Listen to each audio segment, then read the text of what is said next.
我一个月拿着3000的工资，回家却吃着9000一斤的大补，喝着50万1瓶的红酒，而且还是喝半瓶扔半瓶。对于这些，我老婆完全不知情，因为我跟她说这些都是便宜货。谁知小姨子趁我们上班不在家，竟来我家开手机直播，这是要穿帮的节奏啊！友友们，上回在我家翻出了老爸3000块私房钱，这回暑假就看我姐夫藏了多少私房钱。他还有一个和和美美的家庭要被破坏了。主播，我劝你去厨房米袋里找，这可是藏私房钱的圣地。好嘞，让我们造作起来吧。主播手下留米。福海阁行政总厨威哥送给小雨妹妹一个嘉年华，这是景阳富西米啊，1斤8000。我靠大佬出没，真的假的？按这么算，1年吃上面花掉600万，这得什么条件啊？威哥不会出错吧？8000多一斤，准确来说是8400块1斤。可我姐夫工资一个月才3000左右啊，加上我姐姐1年也才70、80万啊。我基本不会看错，你如果想要验证的话，米袋的内壁有一个2维码，可以追溯产地。陆小雨立即掀起袋子一看，果然景阳富西米5个大字闪闪发光，一顿饭就要吃掉上万，酸了酸了。说不定是假的呢。我扫扫二维码，2020年10月产自清江北岸大树鸭村001号，还有什么平均温度、平均湿度，什么玩意儿？看不懂。这就是他的编码，这米我只听说过，从来没有见过，没想到竟然被我在直播间看到了。10个嘉年华没说的，我去，3万就这么到手了。不过这米肯定是假的，我姐夫我还不知道吗？哪有这钱给他造？谢谢威哥的打赏。不管这米真的假的，接下来让咱们接着找我姐夫的私房钱吧。首先就是厨房转角柜，大家还记得吗？上回我爸就是在这里藏了300块零花钱，这次就看看我姐夫藏了什么好东西吧。陆小雨将镜头对准了3个收纳箱，摩拳擦掌一同噼里啪啦，结果第一、第2个箱子都一无所获。我有预感第3个一定有大货，开箱。哈哈，又是一些不常用的围裙啥的，主播翻车了吧？小雨，我看到下面有个徽章，你快拿出来看看。好吧好吧，威哥你这么激动干啥？小雨翻出了那个5角星的铜牌，上面印着一个轮胎人，围着9朵花一样的神秘暗纹，同时还有印着几个单词：伏尔泽肖佛威尔。这是什么？米其林轮胎的名牌吗？在厨房里收藏轮胎，他不是个智障。威哥，你来解释一下呗。说实话，我也不造啊。师傅，你来帮我看看。多大点出息，什么事啊？就值得大呼小叫的，我的祖师爷啊！老人的表情瞬间凝固在脸上，手颤抖得跟得了帕金森一样，嘴里还喃喃道：他回来了，他终于回来了。师傅，谁回来了？老人深深吸了一口气。厨神，世界公认的厨神。赵薇倒吸一口凉气。这事还得从5年前说起。5年前，在帝国举办了一场厨神争霸赛 ，F 国的保罗·普古斯获得了冠军。正当他准备举起厨神的令牌的时候，一个年轻人站出来了。他以一道最简单的黄金蛋炒饭征服了所有人的味蕾。一道菜就征服了所有人？师傅，你没开玩笑吧？玩笑，呵呵呵。当时全球159个国家的厨师，每一个人都沉醉其中。那味道真的令人永生难忘啊！要是这辈子能够再试一次。说到这儿，老人忽然全身一震，快帮我联系这个人，我愿意出100万，让他为我做一次饭。100万？赵薇整个人都蒙圈了。世界顶尖厨师也不用这么贵吧？你不懂，你没有尝过，永远不懂那味道。快！现在就发。小雨妹妹，我师傅出价100万，请你姐夫做一顿饭。这下整个直播间都爆炸了。威哥的师傅是李老爷子吧？李老爷子还要别人做饭，这个牌子到底是什么东西？超不明觉厉的样子呢？威哥，你没搞错吧？绝对没错。你姐夫是不是叫萧泽？萧泽是我姐夫的名字，但是我姐夫从来没有进过厨房啊。你姐夫藏得真深，这是世界唯一一个厨神认证，米其林终身9星主厨，就是他，萧泽。对于这样的大佬，除了666我还能说啥？陆小雨现在也恨不得跪下来给姐夫唱征服，麻溜就把电话打给了姐姐。这事儿我得问过我姐夫。姐，今天大秘密，你知道我发现了什么吗？什么？姐夫是厨神，世界上公认的厨神，而且是唯一一个米其林认证的终身9星级主厨。陆小雨的声音都快是用吼出来了。陆晴雪愣了一下，摇头失笑道：怎么可能？你姐夫连鸡蛋都不会煎。小雨，你上回弄的爸妈不和也就算了，可别连我跟你姐夫也想祸害。姐，是真的，直播间里的一位顶级大厨说的，而且我找到了姐夫名牌。不可能，之前我出差，你姐夫没地方吃饭，还是直接请假来找我的。姐，狗粮可以等会儿再喂，我跟你说正事呢。你家的米是景阳富西米，你知道吗？我知道啊，8400一斤啊。姐，你们这么有钱的吗？什么8400？这米是你姐夫去超市买的富西米，才7、8块钱一斤。神他喵的7、8块钱，笑死了！姐姐根本什么都不知道。姐姐，你是不是不相信我？相信你，相信你。好了，姐还有工作先挂了。哼，臭姐姐，今天看我不把姐夫聊底给翻出来，你就等着被打脸吧。陆小雨那叫一个悲愤啊！掏出一瓶我早上开的红酒就灌了一大杯。友友们，等我喝一口润润嗓子，一会儿我们翻个底朝天。主播住嘴，别糟蹋好东西呀！威哥，你别告诉我这酒也超贵。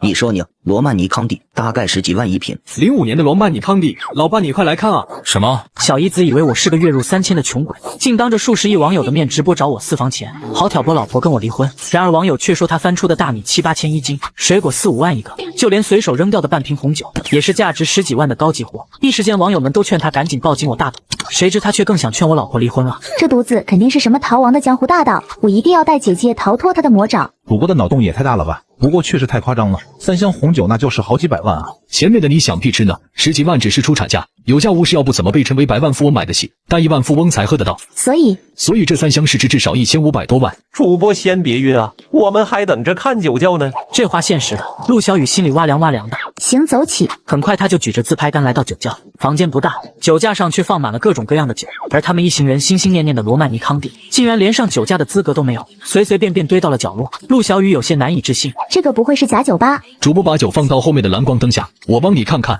我的个老天奶啊，这些酒竟然都是真的！快帮我联系主播买一瓶，我出45万。看到这出价，陆小雨差点把手里的酒瓶给扔出去，观众们也是一片哗然。一瓶红酒就45万，主播咋不上天呢？绝对是托是锤了。然而东海酒庄也愿意出价45万求购一瓶，百丽酒庄愿意出价48万。这打脸打得啪啪响，直播间的人数迅速飙升，就连全国顶级富二代隔壁老王也火速赶来，出手就是嘉年华城99，毫无人性的给陆小雨都惊呆了。然而他想要的也仅仅只是一瓶酒，一瓶不行，一口也成啊。陆小雨有些慌，王先生，我真的得问我姐夫再说，要不之前我先退给你。不用，有钱难买爷高兴。主播让我看看酒窖里还有什么酒吧。哈哈，发财了发财了。好的，王哥哥，我这就去。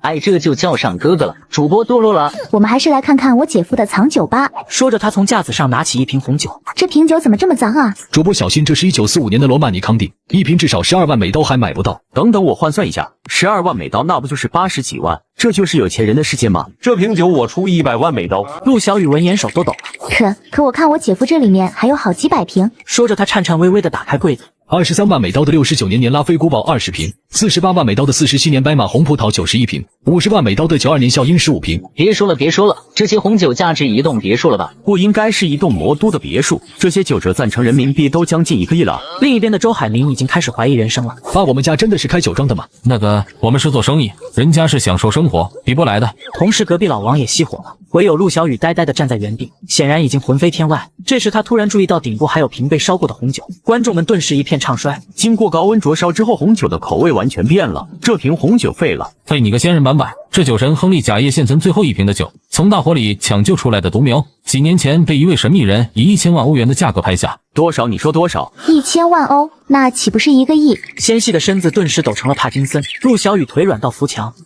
我还是赶紧出去吧，这都比我贵啊。对了，老姐刚才让我收拾碎瓷片，我这就去。抱大腿大计这就开始了吗？主播人间清醒啊！此时陆小雨已经迅速闪到了厨房，可看着那比蝉翼还薄的白瓷碎片，观众们又酸了。都成碎片了，花纹还这么好看，主播求链接啊！这花瓶我还真不知道哪买的，不过姐夫这还有一套西湖实景的餐具，拿给你们看看。我去流口水了，这也太精美了吧，感觉比骨瓷还要薄。我发现了，只要一涉及小雨姐夫，事情肯定不简单。等等，这个骨瓷我怎么看着这么眼熟？我去，这好像是国宴的餐具啊！顿时弹幕上一片绿草。主播赶紧看看底下有没有特供印章。好的，国宴餐具，姐夫你不会是啥绝世神偷吧？我不想进局子啊！没有，吓我一跳。直播间的网友们也是松了口气，原来是拼夕夕同款啊！放心了。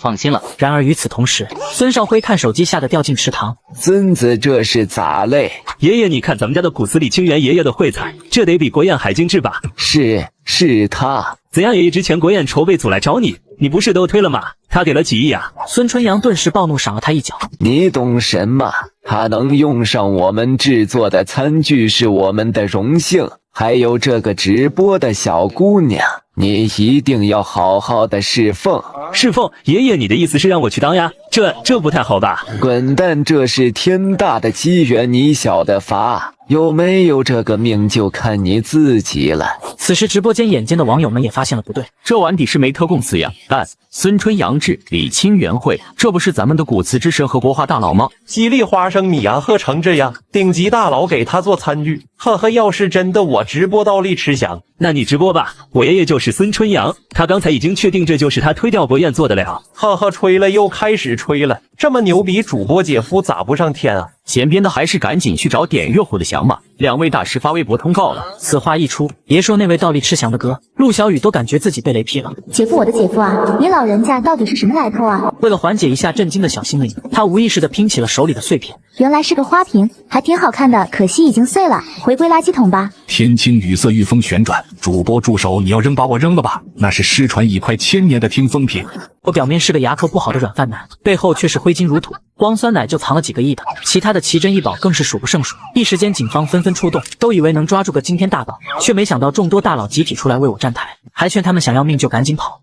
他可是那个人啊，要不谁家里能有听风瓶？什么是听风瓶？直播间的观众们和他一样蒙圈。神奇的炫富知识又要增加了吗？听风瓶是沈括发明的，据说有风吹来就会不断的旋转，南宋之后就彻底失传了。主播你这个是不是？是失传，我不造啊，我真不造啊，这是我姐的花瓶。可怜的孩子吓得语言系统都紊乱了，傅卓义也有些失望。看来是白高兴一场了。小雨忘了让你把瓶子的底托也扔掉了，这瓶子真是可惜，放在底托上风一吹还会旋转呢，我最喜欢了。他说啥？你快问他说啥？给你说真的，这瓶子自己会转。是啊，这是你姐夫带回来的，只要风一吹就会转个不停，可好看了。就是我手一滑摔了一个，你要是喜欢另一个就放在书房呢。主播快去，别逼我跪下来求你。那我们就去看看吧。说着他手疾眼快地挂断电话，打开了布置清雅的书房。就是这个瓶子嘛，我看也没什么区别啊。主播开窗试试看啊。不是前面的还真说上瘾了，这玩意要是能转肯定是有电线，否则我倒立洗头。陆小雨闻言赶紧360度旋转花瓶，很显然里里外外都没有电线。此时窗外一阵清风正好徐徐吹来，听风瓶立即随风而动。听风瓶真的是听风瓶，主播我出8000万，不1亿，我出1亿。1亿真的假的？就算真是古董也没有这么贵吧？托吧，我觉得这绝对是个托，这样的主播应该封杀吧？托不托的陆小雨本人能不清楚吗？现在这姑娘就是个两眼一黑生死由命的状态。几个亿的资产啊，姐夫你是抢劫了漂亮国的地下金库吗？他深吸一口气，刚想缓过来。聚宝楼愿意以1亿1000万收购听风瓶，藏宝阁愿意1亿2000万收购听风瓶。听玉轩愿意以1亿3000万收购听风瓶。一时间那是打赏与窝草齐飞，嘉年华共牛币1色，转眼间出价已经到了1亿8000万。傅卓义既气的眉毛都发颤了。几个老不咔嚓的你们不讲武德，跟我搞截胡这套，我出2亿。陆小雨顿时眼前一黑，地上一躺，半晌才颤颤巍巍地伸出一只手。我问问我姐直播间有人愿意出2亿购买你的听风瓶？2亿就这一个破花瓶，人家逗你玩呢。不是啊，我是真的愿意花2亿买你的破花瓶。傅卓义真是恨不得隔空抢手机，然而并没有啥用。还有姐夫奶窖里的酸奶价值过亿，姐你知道吗？亲姐，过亿的酸奶，2亿的花瓶，合着我家还是亿万富翁。都说让你平常少看点小说了，姐我说的是真的。行了，我还要开会挂了。姐你别挂啊，你等等啊，姐。此时傅卓义再也坐不住，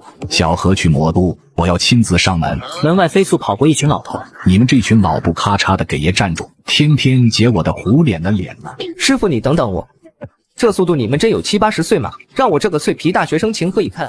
与此同时，陆小雨终于松了口气。我就说他们肯定是来跟我开玩笑的吧，果然开玩笑就走了。行了，大家别猜了，我姐夫只是一个普通人，否则怎么会住这种地方？亿万富翁不可能，绝对不可能。神他喵的普通人！主播你认真的吗？今天学会了一个新词，普普通通我姐夫。行了，大家赶快回来继续私房钱大搜索吧，目标就定在姐夫的书房吧。还记得我爸吗？他当初就在书房里藏了1000块钱，而且还是分散夹在书里面。现在嘿嘿，轮到你了，姐夫。我看着娘们头顶好像有2个恶魔角，前面的兄弟所言甚是啊。此时陆小雨已经随手打开了一个抽屉，里面是满满的汽车模型，最下面都是压着几张皱巴巴的纸。什么东西啊，这么破破烂烂的，竟然还是外语。等等，这不是地产证明吗？什么证明？我就想问这几张铺指甲值几个亿？楼上是不是没睡醒？要是真的兄弟请嘴啊！隔壁已经有好几个直播倒立吃翔的了。陆小雨此时也懵了，这好像是歪国的一个小岛，整整16.8平方千米，哈哈，假的吧？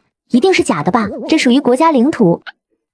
主播，我知道你很崩溃，但你先别崩溃，因为我要先崩溃一下啊！万恶的有钱人，前面的可以缓缓。这个莫纳小岛可是战略要地，外国除非脑袋有病才会将这个地方卖掉。然而以我爸省贾政王的名义担保，这个钢印至少有18道防伪标记。卧槽，那岂不是可以裂土封王？主播打电话的外国土地管理局验证下编号呗。隔壁老王向你打赏100个嘉年华。好嘞，王哥，我这就来。不过这想想都不可能的事情，除非这几年我们都是瞎子。什么？你们没有权限查询？只因没带老婆住上300平的别墅，我就被数十亿网友痛骂是装富的软饭男。谁料下一秒，我小姨子随手一翻就翻出做小岛产权证，面积比隔壁泡菜国加起来都大，这给他们整的直接就怀疑人生了。殊不知这张产权证的出现，在海外掀起了多大的血雨腥风。然而我小姨子还是坚定的认为，这就是个假冒伪劣产品。算了，我们还是找别的东西吧。对了，他那双小贼眼噌的一亮，你们说这些汽车模型里会不会有私房钱？主播还真是不忘初心啊！姐夫哥这是造了什么大孽啊？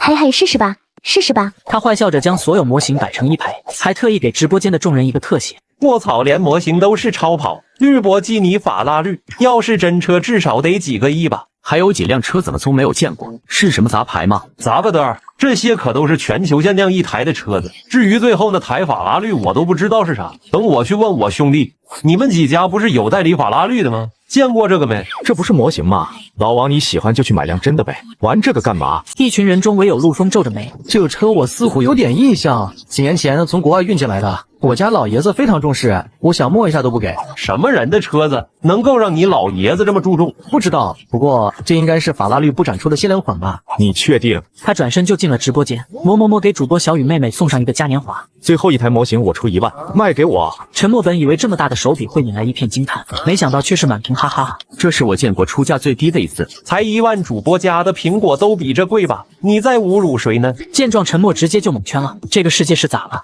哎呦，我这暴脾气，10万本少爷有的是钱。还本少爷？几个亿的碎瓶子我们都见过，你这算个嘚儿？就是知道咱姐夫是谁吗？一时间满屏都是这句话，陈默心态都崩了。这群人在狗叫什么呀？有姐夫咋了？因为这个主播的姐夫真的很牛逼呀！一旁的老王悠悠来了句：罗曼康帝有好几箱，小岛还有一个，家里的花瓶都好几亿。齐少你没发烧吧？陈默那时压根不信，手贱的发去了一条私信：小姐姐长得蛮正的嘛，拉我进粉丝群呗。我去，你干啥呢？我警告你啊，以姐夫哥的身价，这些模型十有8、9都对应一辆超跑，这加起来的几个亿了吧？不至于吧？钱算啥？这些东西已经不光是有钱就能买到的了。那这得是何方神圣啊？我去问问老爷子。陆枫好奇地拨通了电话，把这事这么一说，然后龟孙子，你怎么会有这辆车的照片？是不是招惹到对方了？我告诉你，立即跟对方道歉求原谅，否则你以后也不用叫我老爸了。闻言，众人都有些懵圈，尤其是从儿子降级成龟孙的陆枫。爸，你说什么呢？我就想问问这辆车的情况。那你没招惹对方？招惹谁呀？我就是在直播间看到个模型。说着，他发去了截图。谁要陆长顺却更紧张了。真的是他。你有没有说不好的话？说到这儿，几个二代就算是在傻，也意识到了事情的严重性。陆枫战战兢兢，没，就沉默在直播间重了一点。完了，老陈啊，你好苦的命啊！爸，不至于吧？你懂什么？要是惹恼了他，咱们全家都得凉凉。知道这辆车叫啥吗？星辉全世界只此一辆，集当时全球汽车行业最顶尖的水平于一身，就只为了讨好那个人。交车时有人不小心画出了一道痕，就算他是全球顶尖的工程师，也差点被行业封杀，最终还是那人开口才放了过去。这么牛掰，这人到底是谁啊爸？不关你事，我现在就去联系老陈。不到半分钟，陈默的手机就催命般的响了起来。天杀的小犊子，你自己想死别拉上你老爸，赶紧去跟那个主播道歉。凭什么他一个小主播，我捏死他就跟捏死个蚂蚁似的，要我给他道歉做梦？好你个小犊子，你等着。几分钟后，他逃他追他插翅难飞，最终还是做老爸的既胜一筹，拖死狗一样的把人拖走请罪。一群富二代都给吓麻了，这到底是什么存在啊？要不我们跟上去看看？这不太好吧？此时的陆小雨还不知道自己掀起了怎样的风波，将翻私房钱大业进行得如火如荼，但却一无所获。难道我姐夫真的没有藏私房钱？不可能，这世上还有不藏私房钱的男人。主播清醒一点，你已经找到好几个亿了。嘿嘿，只要让你姐姐相信，今天这事儿就没完了。然而陆小雨却不满足这个战绩，气哼哼的脚下一踢，咦，什么东西？他俯身去看，只见几个布满灰尘的纸板箱。怎么是堆书啊？蜡黄色的书皮，补点的纸张，这些书保存得十分完好，只是岁月的痕迹却怎么都无法掩盖。看起来好老的样子，名字叫《永乐大典》，讲啥的呀？让我翻翻看。住手，主播住手啊！不要用手去拿。隔着屏幕都能感受到撕心裂肺的呐喊，陆小雨吓了一跳。不用手拿，我用脚拿吗？等等，这些书不会也是古董吧？永乐大典，明朝永乐年间成书，世界有史以来最大的百科全书。全书据说一共有22877卷，现今仅流传有800余卷。我去，前面的意思是主播这个是原本，别说是原本了，去年2册手抄本就拍卖到600万欧元，你就说发不发吧？这里的20-30本至少6个亿。陆小雨只感觉眼前一黑，现在他不怀疑我是江洋大盗，他怀疑我是玩黑驴蹄子。不至于吧？至于不至于我不知道，反正我导师他老人家心脏病都要发了。不过他说他就算从坟里爬出来，也得去你那看看。主播你等着我们。我明明是个遵纪守法的良好公民，全国警方却将我列为第一通缉对象，只因我小姨子那个小可爱直播找我私房钱时，竟从我书房翻出了失传已久的宋代听风评、明朝原版的《永乐大典》，还有其他各种各样炸裂的古董珍宝。一时间我被当成了天字头1号盗墓贼，可小姨子却还选择继续造作。家人们继续嗨起来，看我又找到了什么超香的小木头盒子，还挺重的呢。观众们定睛一看，只见盒子外面已经有了一层厚厚的包浆，上面还刻绘着精美的图案。不会又是个古董吧？主播赶紧看看里面有什么。陆小雨嘿嘿的比了个 OK 的手势，是枚戒指哎，家人们，还挺特别的，镶嵌了一块石头，石头里面好像还有个天然形成的人字，挺常见的，应该是石头收藏吧。倒是这盒子看起来好像古装剧里抓玉玺的那个，这么一说好像还真的是哎。主播住手，放开那个宝函。这熟悉的撕心裂肺的惨叫，观众们都麻了。来了，固定保留节目它又来了。宝函又称八宝宝函，是古代用来盛放圣物的顶级工艺品，毫无疑问的国宝。根据宝函外雕刻的2龙戏珠，这应该是李治和武则天2圣临朝时期的产物。除了牛逼2字，我还能说姐夫哥什么呢？等等，我老师来了，我去看看。小周，这东西确实是唐朝2圣临朝时期的，至于具体的年份，需要经过碳14的测定。闻言，周志强激动得满脸通红。阮教授，那这个宝函价值高吗？这个物件估计是公元664年到666年之间用来盛放传国玉玺的东西，你说贵不贵？传国玉玺，受命于天，既寿永昌那个。阮弘毅点了点头。小周，你先别晕，至少告诉我那直播间在哪。不得不说，有时候师生情就是这么脆弱。阮弘毅摇醒徒弟，连瞄都没瞄一眼，就迫不及待地杀进了直播间。小姑娘，能够让我仔细看看这个玉玺宝函吗？然而弹幕太多，陆小雨压根没注意。周志强得意地哼了一声：“老师，这你就不懂了吧？来个特效包，他能看到。逆徒，那你不早说！各位朋友们，不管你们出价是真的还是假的，这东西是我姐夫的，我做不了主。主播，我现在就飞魔都，你帮我约你姐夫。老不咔嚓的不要脸，主播，我也马上起飞。我和冠昌也会准时赴约。”陆小雨都要哭了。你们还真来啊？那我怎么跟我姐夫解释？我一不小心翻出了他几十亿的私房钱。然而此时几人却已经消失得无影无踪。哈哈，他们已经在来的路上了。姐夫家接下去人都要挤不下了。主播你完了。此时千里之外的机场上，一群加起来上千岁的老大爷正人头打出狗脑，间接夹杂着几句你儿子归孙子的礼貌问候，场面那叫一个壮观。与此同时，京都古玩协会的会长柳清源也得知了此事。你说什么？2圣临朝时期的玉玺宝函？他脸色当即就变了。嘿，快给老周让他们回来！这群小可爱是自己上门找死啊！给我订票，我亲自去。秘书有点蒙圈，随即又恍然大悟。我明白了，老板肯定是摆出阵势吓他们，好把宝函收入囊中。不愧是会长啊！柳清源对秘书的脑补浑然不知，边向机场疾驰而去，并火急火燎地打通珍宝坊老板的电话。老周，你给我听好，立即打消你收购的玉玺宝函的念头。它的主人你惹不起，不，我们所有人都惹不起。一群老头子瞬间就得意了。刘会长，你慢我们一步也不至于扯这鬼话，就是等我们拿到手，一定会给你把玩1-2秒的。闻言，柳清源差点气得吐血。你们还记得当年 F 国的拍卖会吗？我国的原名原兔首以2.7亿的天价被一个华国商人收入囊中，可拍卖会后他却以这本身就是我国的东西，凭什么要付钱为由拒绝付款。这个我记得当时主办方都动枪了，可那商人却依旧全身而退，确实是个人物，但这跟玉玺有什么关系？当然有关系。当时除了兔兽首之外，还有一件宝物，就是你们今天看到的这个玉玺宝函。那后来呢？后来那年轻人出现，只说了一句：我们国家的东西你们抢走就归你们了。那我今天拿走卢浮宫所有东西，是不是就都归我了？这不是要当场打起来了？打起来，没有人敢动手，因为当时陪在他身边的是 F 国总统。随后拍卖会主人出现了，当场就给他跪下了。跪下了？那这玉玺宝函是拍卖方送给他赔罪的，本来他懒得拿，结果接了个电话就随手拿走了。什么电话？一群人听得都屏住了呼吸，柳清源却有些哭笑不得。好像是他老婆的电话，说让他回去的时候给他买包瓜子。前面铺垫了这么久，结果就这儿，还说你不是开玩笑。柳清源也是无语了。你们给我听清楚，他说的是这东西拿回去给我老婆装瓜子壳正合适。一瞬间所有人都沉默了，好半晌才有人跳起来。不是他有病吧？用玉玺宝函吐瓜子壳，哪家的富二代？这也太膨胀了吧！老柳，你这绝对是在讲故事吧？我认识个出版社的编辑。柳清源差点原地爆炸。我这是在救你们的命，出行能够有一国首脑作陪，近乎强取豪夺的姿态，还没有人敢说一个不字，这其中的分量你们自己掂量。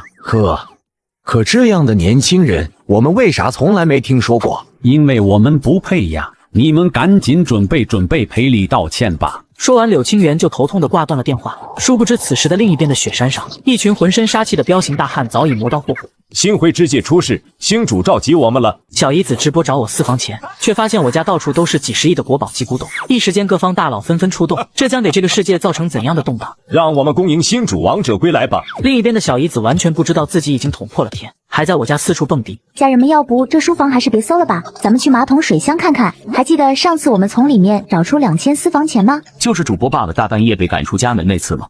真哄堂大笑了啊，家人们！也不知道姐夫哥的马桶是不是金子做的，据说要260万美刀，这一点都不符合姐夫哥低调奢华的气质好吗？1.3亿美刀的太空马桶更有可能吧？对此，陆小雨只能表示你们想多了。你们看，就是很普通的马桶啊。观众定睛一看，只见一台白瓷马桶，除了上面挂着的一幅歪七扭八的油画外，毫无装饰。陆小雨撸了撸衣袖，迫不及待地掀开水箱。不是吧，半天下来1分私房钱都没找到。瞧着他那一脸的失望，观众们人都麻了。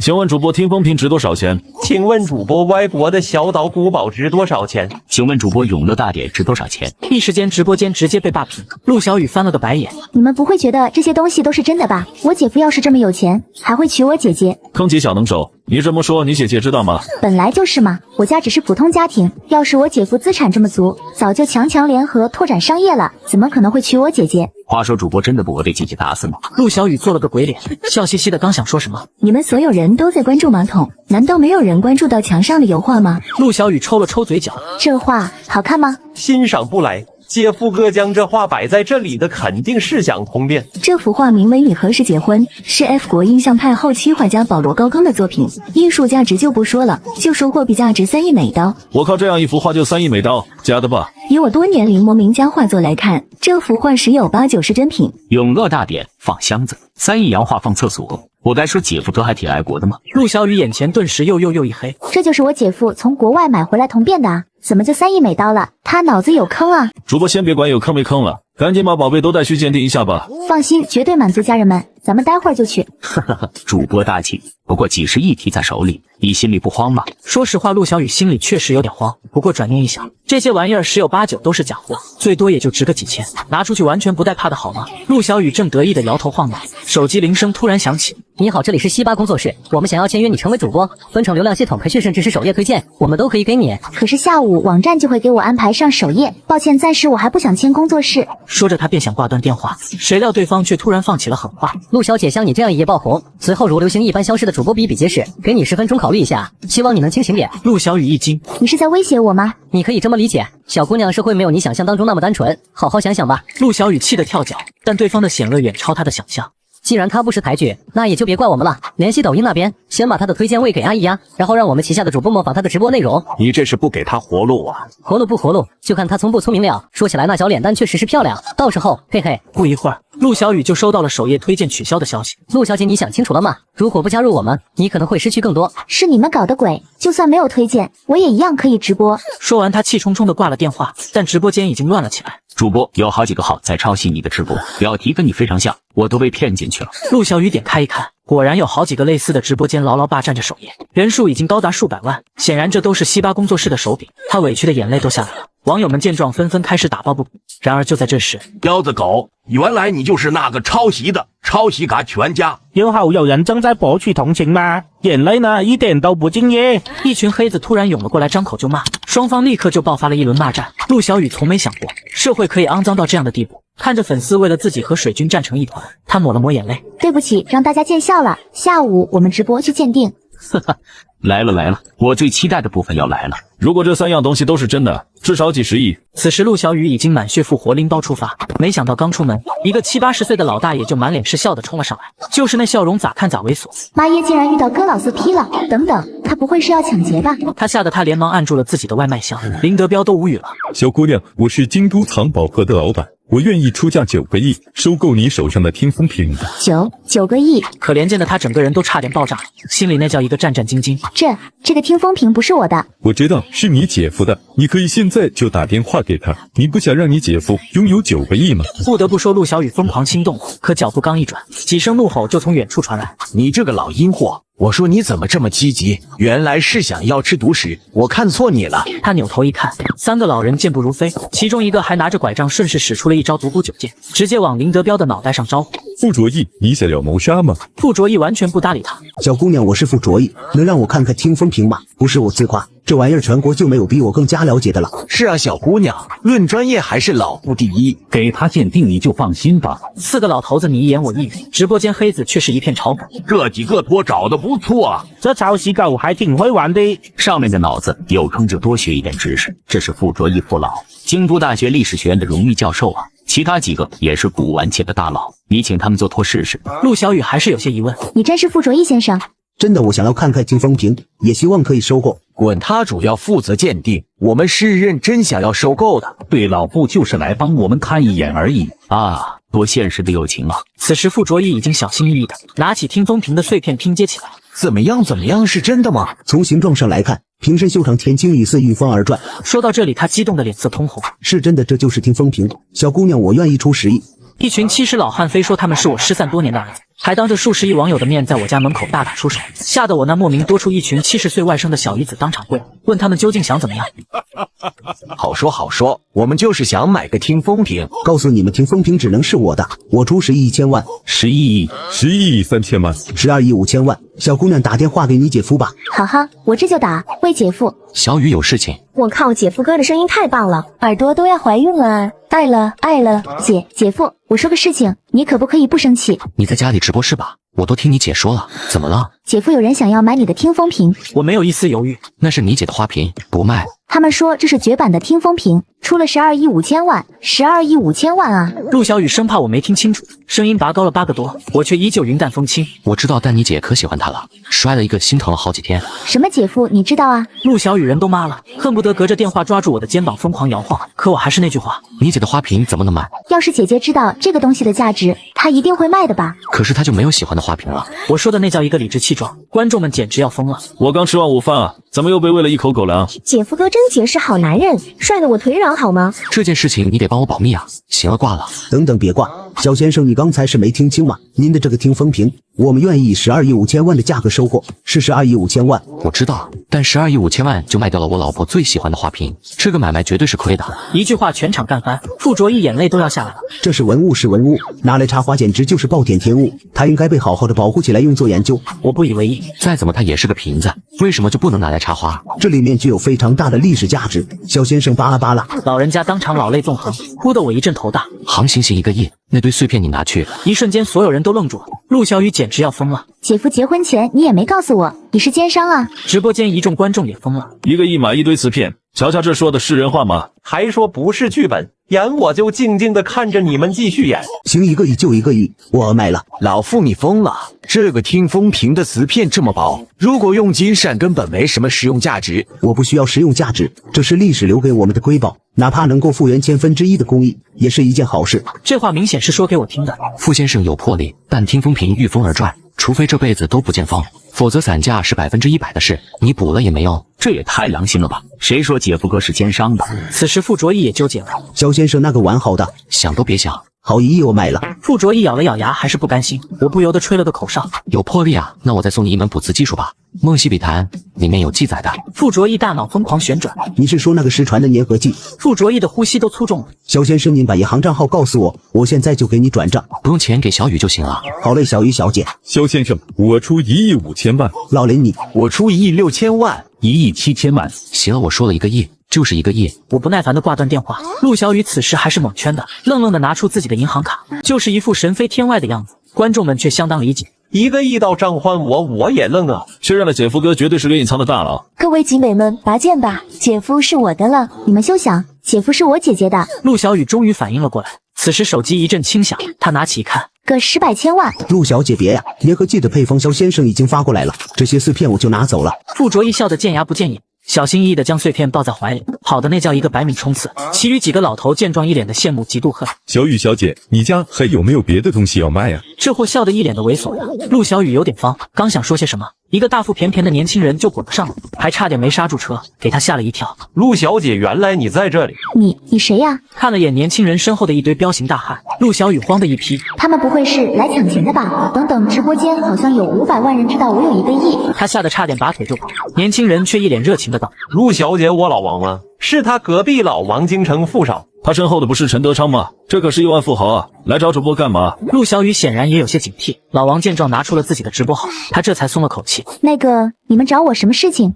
陆小姐，都是我教子无方，小犊子，今天你要是不求得陆小姐的原谅，我就没你这个儿子，还不给我跪下！沉默一个踉跄，却死活也不肯当着这么多人的面下跪，这以后他还怎么混呢？陆小雨也是连忙摆手。不用，我都不知道发生了什么。陈德昌愈发恼怒，说你自己都干了什么？陈默一脸冤种，感觉自己冤得多6月飞雪。